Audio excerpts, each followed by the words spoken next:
constraint-based sketching, fixed constraint. Let's create a couple of circles and lines.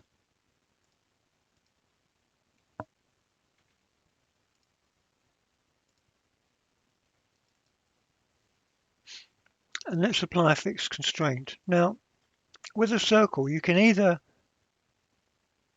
fix its center or you can fix the diameter.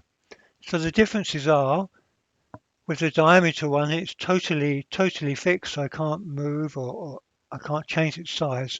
But with the center fix, I can still change the size.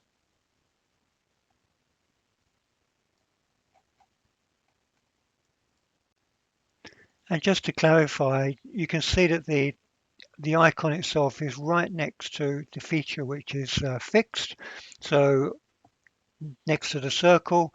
And as you can see, let me just take my grid off here, the circle center is marked by a purple dot.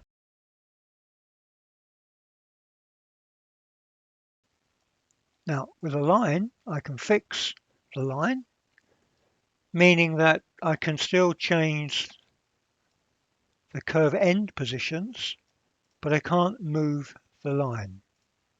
If I fix a curve end position,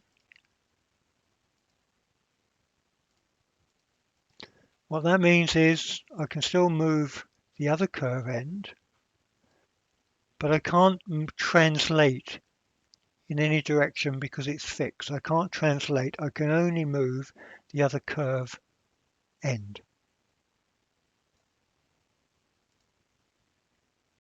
Now I still have automatic create constraints enabled. If I take this curve end and put it onto the fixed curve with a free end, whilst I've got now a coincident constraint, all I can do is just move it along its line of action. If I want to add a further constraint, like perhaps I might want to add a perpendicular constraint, I can apply in two ways. Even though this line is fixed line, I can say I want this to be perpendicular to this, and that's what happens. Or I can do it the other way around, where I want this to be perpendicular to this. And in this instance, it's the same effect. Now everything is absolutely fixed, nothing can be moved, although this end can be moved.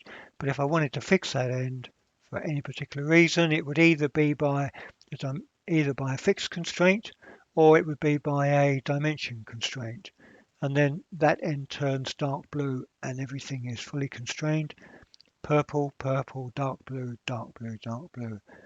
Totally fixed. Nothing will move that. Not even a box with a move will move that. Nothing will move.